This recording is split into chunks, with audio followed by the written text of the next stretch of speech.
सुविधाजनक घर खरीदने के लिए या होम लोन के लिए गृह नीति।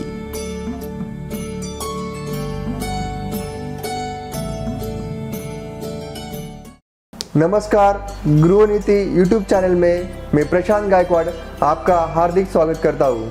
आज हम जानने वाले हैं बैलेंस ट्रांसफ़र क्या होता है, बैलेंस ट्रांसफ़र के क्या फ़ायदे होते हैं और बैलेंस ट्रांसफ़र की प्रोसेस क्या है।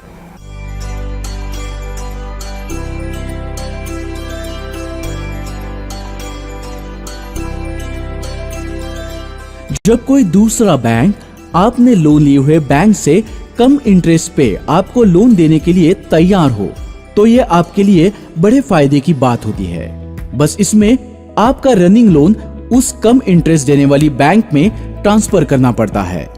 इसी प्रोसेस को बीटी यानी कि बैलेंस ट्रांसफर प्रोसेस कहा जाता है। अब मान लीजिए कि आपके होम लोन का rate of interest market rate से ज्यादा है, मतलब आपका रेट ऑफ इंटरेस्ट 8.5 और मार्केट में आपको 6.5 के रेट ऑफ इंटरेस्ट से होम लोन मिल रहा है। तो इस सिचुएशन में आप बैलेंस ट्रांसफर प्रोसेस से महंगे इंटरेस्ट वाले बैंक से छुटकारा पा सकते हैं। तो हम यहाँ पे एक एग्जाम्पल देखते हैं। यहाँ पे हम केस 1 देखते हैं। इसमें लोन अमाउंट है 50 लाख रुपए का, रेट ऑफ इंटरेस्ट है 8.5% पर एनम, लोन टेन्योर है 25 साल और ईएमआई है 40,261.4। तो यहाँ पे टोटल इंटरेस्ट पेएबल होता है 70,78,406.3। और यहाँ पे हम देखते हैं केस 2 जिसमें लोन अमाउंट वही है यानी के 50 लाख, रेट ऑफ इंटरेस्ट थोड़ा कम है यानी के 6.5% पर एनम और टेन्योर भी पहले से 10 साल कम है यानी के 15 साल और ईएमआई है 43,555.4।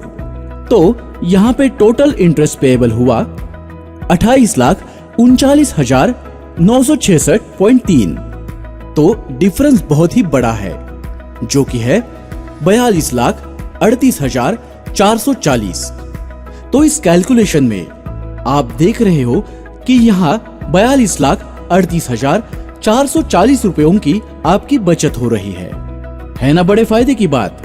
अभी भी अगर किसी को कुछ कंफ्यूजन है तो आप हमें हमारे नंबर पे संपर्क कर सकते हो। तो ये था होम लोन कस्टमर का पहला बेनिफिट आइडिया। अब हम ऐसा ही दूसरा एक फायदे वाला तरीका जान लेते हैं, वो है ओवरड्राफ्ट फैसिलिटी। मान लो कि आप एक बैंक से दूसरे बैंक में लोन ट्रांसफर कर रहे हो और इस बैंक में आपको सेम रेट ऑफ इंटरेस्ट से ओवरड्राफ्ट फैसिलिटी मिल सकती है। तो वो फैसिलिटी लेना आपके लिए फायदे की और समझदारी की बात साबित होगी। फॉर एग्जाम्पल, आपकी 50 लाख की लोन अमाउंट है, आपको उस पे 6.5% per annum rate of interest है, टेन्योर 15 साल का है और ईएमआई 43,555 है। अब ओवरड्राफ्ट फैसिलिटी में आपका दूसरा सेविंग अकाउंट जोड़ा जाता है। मान लीजिए उसमें 2 लाख रुपए बैलेंस रखा है। अब आपका जो इंटरेस्ट 50 लाख की अमाउंट पर जाने वाला था वो अभी 48 लाख के अमाउंट पर ही जाएगा। मतलब उस महीने में आपका प्रिंसिपल अमाउंट जो है वो ऑटोमेटिकली ज्यादा जाएगा। इसका मतलब ये है कि आपका लोन वक्त से पहले ही क्लियर हो जाएगा और ये सब पॉसिबल हुआ होगा ओवरड्राफ्ट फैसिलिटी के माध्यम से आपके सेविंग्स अकाउंट में रखे हुए अमाउंट की वजह से। चलिए अब हम होम लोन बैलेंस ट्रांसफर के लिए कौन से डॉक्यूमेंट्स लगते हैं और उसका प्रोसेस क्या है ये समझ लेते हैं। होम लोन बैलेंस के ट्रांसफर के लिए same KYC income and property के डॉक्यूमेंट्स लगते हैं जो हमने लेंडर बैंक में लोन लेते वक्त दिए होते हैं। एडिशनली हमें लेंडर बैंक की तरफ से फोरक्लोज लेटर लेना पड़ेगा। उससे हमारा आउटस्टैंडिंग लोन अमाउंट कितना है वो पता चलता है। उसमें लोन लेते वक्त सबमिट किए हुए डॉक्यूमेंट्स का भी लिस्ट होता है। जब हम सारे डॉक्यूमेंट सबमिट करते हैं तो सामने वाली बैंक हमारा लोन सैंक्शन करके डिस्ट्रीब्यूट करती है। हमें एक चेक पहले वाले होम लोन बैंक के नाम से दिया जाता है। उस बैंक में हमारा चेक डिपॉजिट करके उस टाइम की क्लोज फॉर्मेलिटी हमें पूरी करनी पड़ती है। चेक डिपॉजिट होने के बाद वो बैंक हमारे ओरिजिनल डॉक्यूमेंट्स हमें वापस देती है और वो डॉक्यूमेंट्स करंट होम लोन वाले बैंक में सबमिट करने के बाद हमारा होम लोन बैलेंस ट्रांसफर का प्रोसेस कंप्लीट हो जाता है।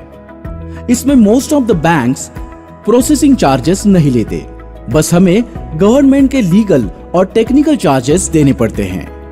तो ये थी हमारी आज की आपके बड़े फायदे वाली बड़ी महत्वपूर्ण जानकारी। यदि आपको इसमें कोई जानकारी प्राप्त करनी हो या आपके होम लोन के बैलेंस ट्रांसफर या ओवरड्राफ्ट फैसिलिटी में बदलना हो तो गृह नीति से जरूर संपर्क करें। गृह नीति आपसे आपके होम लोन की कई सारी फैसिलिटीज में एक भरोसेमंद सेवा देने का वादा करती है। धन्यवाद। आप हमारे गृह नीति यूट्यूब चैनल को लाइक करें, शेयर करें और सब्सक्राइब करें।